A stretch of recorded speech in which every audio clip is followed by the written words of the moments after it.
In the name of the Father, and of the Son, and of the Holy Spirit. Amen. Please be seated.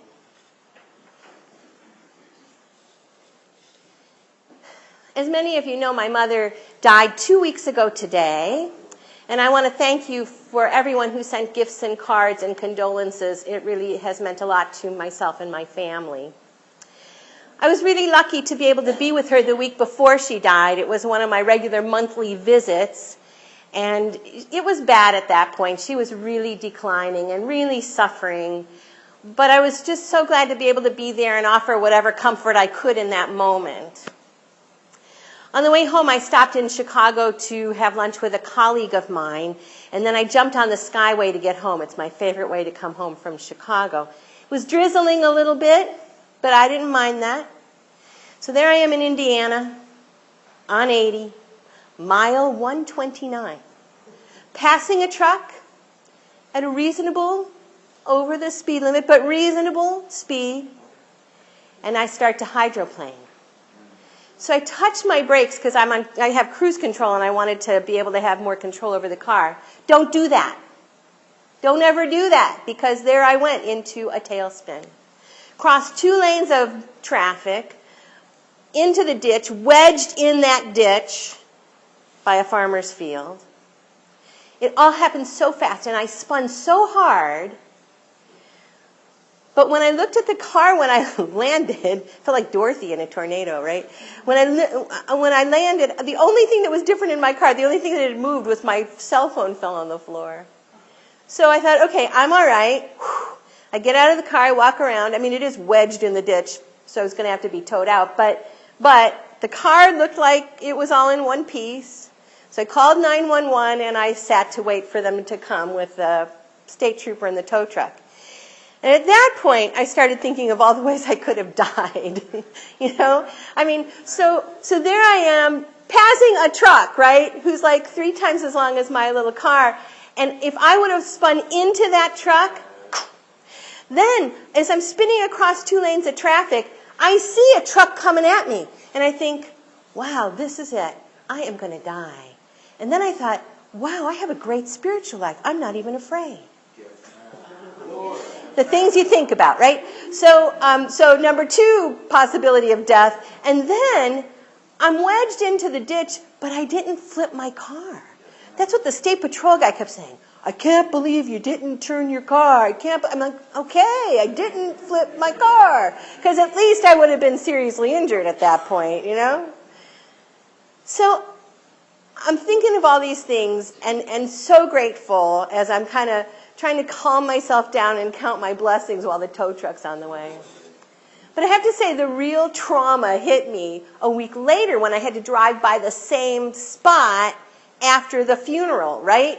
So I know it was bad. I mean, on the way there it wasn't so bad, but on the way back, it's raining, right?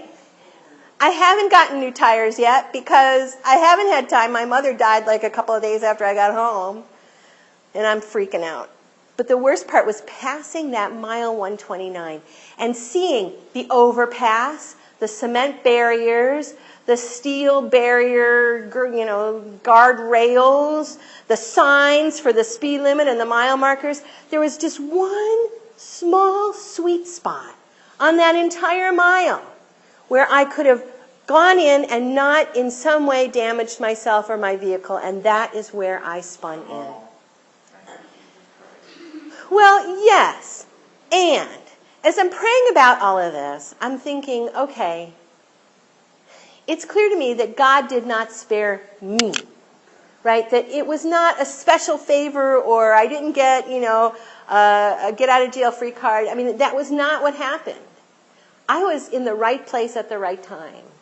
However, the prayer that I prayed and what I got from that prayer was, what are you going to do with this gift, Gayle?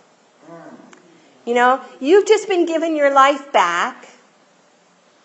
And, a lot of people aren't. Or a lot of people, I've been thinking about the people in the Bahamas, very, very wonderful people are suffering there. So it isn't that I'm better or worse than anyone else, but what am I going to do with what I've been given? Right? How am I going to show that I'm choosing life, that I'm grateful for my life in the way that I live? So Deuteronomy today, one of my favorite Old Testament readings, Moses is preaching. He's at the end of his job. He has gotten them to the promised land. He has dealt with those people for a long time, and he knows them. And he's trying to pull it together, right? He's trying to give them one last message. And it's a tough one. You got a choice. You got a choice. There's two things he's telling them. First of all, you have to choose between life and death, between God and not God. And if you choose God, abundance and life and feasting is yours, all good things. If you choose death, self-explanatory, right? So there's no gray. You choose one or the other. And the other thing he's saying is you choose. I mean, he's saying that to the people of Israel at that point, but to us too, right?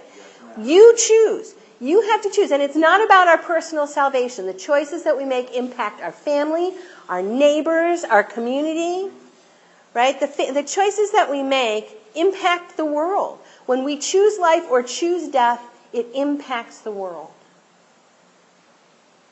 So the interesting thing is, Moses knows that people are going to screw up. I mean, he knows these people, right? He's been with them for a long time. He knows that they're not going to make the right choice. He sees exile in their future. And yet he still gives them that message. Because here's the other thing. We choose every day. It isn't one shot and then you're good or you're bad. Every day we choose life over and over and over again. And when we choose life and embrace God, then who knows what will happen. But every day we get the choice. It isn't just one time. And so Moses has hope for the people that maybe after a while, after a couple bad choices, they'll get it and start choosing life again. And Jesus is saying the same thing in the gospel.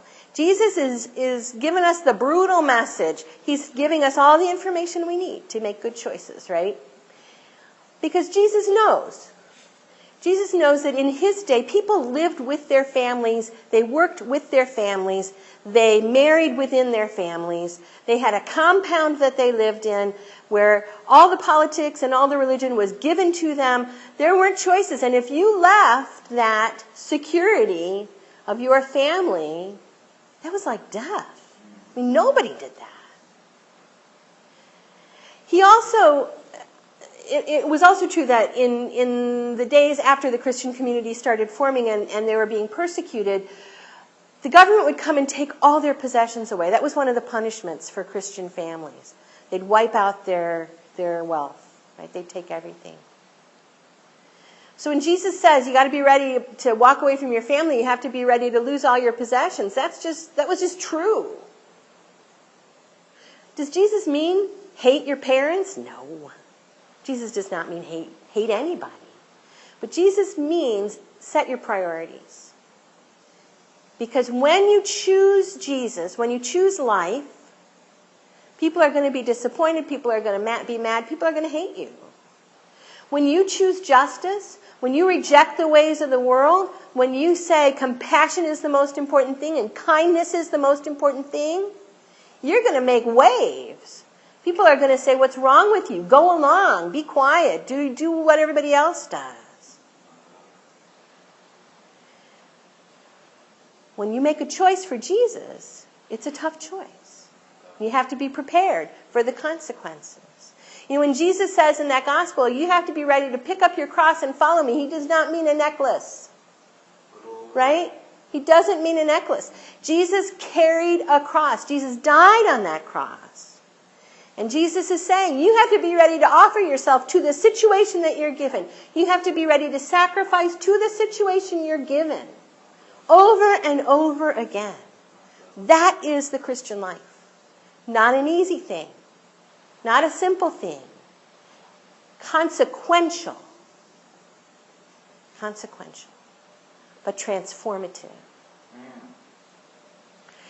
So this week, the Rotary meeting in Youngstown was big because the raffle drawing was going to be an automatic win for whoever picked the right ticket of over $600. So I spent Wednesday morning thinking how many tickets I could buy to win that money because, as previously mentioned, I need new tires. Right? So I'm thinking, but at the same time, and this is how life is, right? At the same time, it was my turn to offer the spiritual reflection at the meeting. So while I'm thinking, winning, winning, winning, I'm also thinking, Jesus, Jesus, Jesus. And so I'm praying about what to say, and it comes to me, Gayle, it's not about what to do to win. It's about what you do with what you've got, right? It's about how you live your life. It's about what treasures you have that you can share, Gayle. I hate it when I'm preaching to myself. So there we are at the meeting. I bought 10 tickets. Right?